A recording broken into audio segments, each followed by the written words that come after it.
ফ্যাসিবাদ গিয়েছে, কিন্তু ফ্যাসিবাদের আচরণ বদলায় নাই। মনের মধ্যে ফ্যাসিবাদের বীজ নিয়ে লোকজন ঘুরে বেড়াচ্ছে। যারা এত কিছু চাইলো তারা এটাকে স্বাক্ষর করলোই না, তার মানে তারা পুরোটাতে না বললো। জামাত ইসলাম তার রাজনীতি করার যে শুরু, সেটা বিএনপির শাসনের মধ্যেই পেয়েছে। বিএনপি জামাতে ইসলামকে এনেবল করেছে, এম্পাওয়ার করেছে, সাথে রেখেছে, সংসদে আসন ভাগাভাগি করেছে, মন্ত্রিত্ব দিয়েছে। চরিত্র কার বদল হয়েছে সেটা আমরা দেখতে পাচ্ছি। যদি বিএনপি জামাতের উপকার করে থাকে, তাহলে উপকারের অস্বীকার করা বা উপকারীর প্রতি বদনাম করা, এইটার বিষয়ে বাংলা ভাষায় একটা সুন্দর শব্দ আছে, এটাকে বলে অকৃতজ্ঞতা। আর উপকারীর ক্ষতি করার চেষ্টা করা, এটাকে বলে কৃতঘ্নতা। মানে যিনি উপকারীর ক্ষতি করার চেষ্টা করেন। ফলে চরিত্র কার বদল হয়েছে এটা আমরা জানি না। যদি চরিত্র বিএনপির বদল হয়ে থাকে, তাহলে জামাত ইসলামের চরিত্র বদল হয়েছে, একসঙ্গেই বদল হয়েছে, আলাদা আলাদা বদল হয় নাই। আর চরিত্র বদল হওয়া তো ভালো অনেক সময়। যেমন এই যে একটু আগে আপনি বলছিলেন যে হ্যাঁ ভোটে বিএনপি সরাসরি বলেছে, তো এটা একটা বদল না, এটা একটা পরিবর্তন না। কেননা এইখানে তো পরিষ্কার আছে, হ্যাঁ ভোট জিতলে পরে তারেক রহমান বা অন্য যে কেউ, অথবা শফিক সাহেবও 10 বছরের বেশি না, 10 বছরের বেশি তো প্রধানমন্ত্রী হতে পারবেন না। 10 বছর প্রধানমন্ত্রী হবেন, সেটা ভেঙে ভেঙে 5 বছর 5 বছর, অথবা একটানা 10 বছর, যেটাই হোক না কেন। তো এই যে বিষয়টা, এটা তো তারা মেনে নিলেন, তাহলে এটা তো ভালো, খারাপ কি? কিন্তু প্রশ্নটা অন্য জায়গায়। প্রশ্নটা হচ্ছে যে হ্যাঁ ভোট যদি জয়যুক্ত হয়, তাহলে শুধু একটা আইনি যে হবে ব্যাপারটা তা নয়, আরো অনেক কিছু হবে। এবং এই সব কিছু থেকে বিএনপি একমত? বিএনপি একমত নয়। সবচেয়ে বেশি নোট অফ ডিসেন্ট দেওয়া যে দলগুলি আছে, তার মধ্যে বিএনপি হচ্ছে একটা, যেখানে তারা এই জুলাই সনদের বহু বিষয়ে তাদের আপত্তি জারি রেখেছে। এবং তারা বলেছে যে আপত্তিগুলো উল্লেখিত থাকতে হবে এবং আপত্তি সহ বিষয়টা গণভোটে যেতে হবে, এই কথা কিন্তু তারা বলেছে। ফলে এই আপত্তির ব্যাপারে তারা তো হয়তো সিদ্ধান্ত নিবে অথবা নিবে না। ফলে হ্যাঁ ভোট যে পুরোপুরি ঠিক, এটা কিন্তু বিএনপিও জুলাই সনদে স্বাক্ষরের সময় বলে নাই। তবে সবাই জুলাই সনদ স্বাক্ষর করেছে কেন? For the spirit of the movement, যে ফ্যাসিবাদ যেন আর ফিরে না আসে, এবং ফ্যাসিবাদে একটা ব্যবস্থা কায়েম করার কোনো সুযোগ যদি সংবিধানে থাকে, সেটা যেন বন্ধ করা সম্ভব হয়।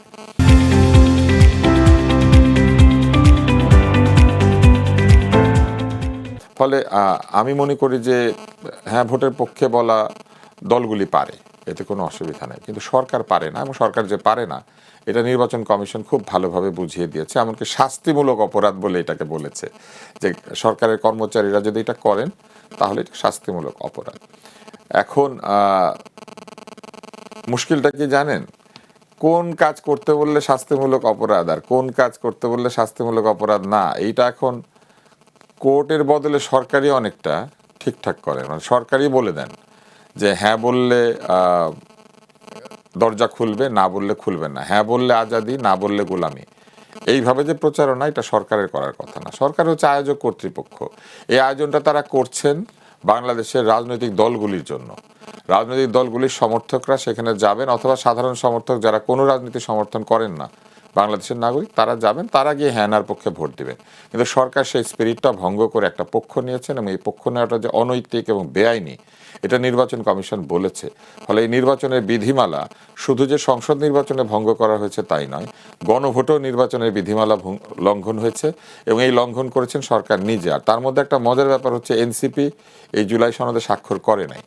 যারা জুলাই সনদে স্বাক্ষর করে নাই, তারা আসলে কি করলো? তারা জুলাই সনদকে আসলে প্রত্যাখ্যান করলো। কেননা এইখানে কি স্বাক্ষর করার মতো কিছুই ছিল না। আমি আপনাকে বুঝিয়ে বলি, বিএনপি এতগুলা নোট অফ ডিসেন্ট সহ স্বাক্ষর করেছে, জামাতেরও নোট অফ ডিসেন্ট আছে, স্বাক্ষর করেছে, আমার ধারণা আপনাদেরও ছিল, ওনারাও করেছেন। ওনারা আপত্তি সহ স্বাক্ষর করতে পারলেন। আর যারা কিনা এই জুলাই সনদটাকে চায়, যারা এটাকে বানাতে বলেছে, যারা এটার আইনি ভিত্তি চেয়েছে, যে কারণে গণভোটটা হচ্ছে, আইনি ভিত্তির কারণে গণভোট হচ্ছে, বলুক উনি বলুক, আমার কথা যদি ভুল হয়, তাহলে যারা এত কিছু চাইলো তারা এটাকে স্বাক্ষর করলোই না, তার মানে তারা পুরোটাতে না বললো। হ্যাঁ যদি হয় তাহলে স্বাক্ষর করো বাবা, যদি আপত্তিও থাকে আপত্তিগুলি সহ স্বাক্ষর করো। তোমরা স্বাক্ষরই করলা না, তাহলে ভাই আমি তো ধরেই নিব। যদি বলেন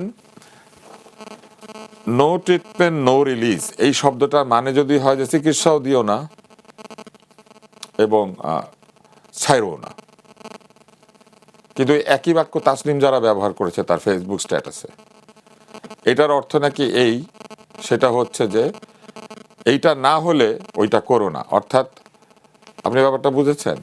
ইংরেজির অনুবাদ পর্যন্ত তারা তাদের নিজের ইচ্ছা মতো করে। তাসনিম যারা স্টেটাস আছে, যে স্টেটাসে সে এটা পরিষ্কার লিখেছে, আমি নাম উল্লেখ করে বললাম, এই নো নো দিয়ে সে একটা শব্দ লিখেছে। তাহলে তাসনিম যারা নো নো দিয়ে শব্দ লিখলে ওইটার অনুবাদ একরকম, আর ফ্যাসিবাদ বললে আরেক রকম। এই যে ইংরেজির অনুবাদ সহ তারা বদলায় দেয়, এইটাই হচ্ছে নতুন ফ্যাসিবাদ। ফ্যাসিবাদ গিয়েছে কিন্তু ফ্যাসিবাদের আচরণ বদলায় নাই। মনের মধ্যে ফ্যাসিবাদের বীজ নিয়ে লোকজন ঘুরে বেড়াচ্ছে। এবং এই ফ্যাসিবাদী আচরণের আরেকটা নমুনা হচ্ছে, যাদের আপত্তি আছে তারা সই করলো, কিন্তু অক্ষরে অক্ষরে না মিললে আমরা সই করব না। এইটা হচ্ছে ফ্যাসিবাদী আচরণ। জি, জনাব শফিকুর মানে রহমান, এদের কথা হচ্ছে no dissent but I sign, না, no I have, no I have dissent and I will not sign. জি, কিন্তু ওনারা কিন্তু they have dissent, they signed. কেননা ওনারা চায় জিনিসটা হোক। ওনারা এই জন্য ওনাদের আপত্তির সহ ব্যাপারটাকে বলেছে, ঠিক আছে আমাদের আপত্তি আছে, তবু আমরা এটার সঙ্গে স্পিরিচুয়ালি একমত। কিন্তু যারা এটা চেয়েছে তারা ডিসেন্ট আলাদা আলাদা করে দিল না, কোথায় কোথায় আপত্তি, তারা পুরোটাতেই সই করলো না। তাহলে আমরা কি ধরে নিব?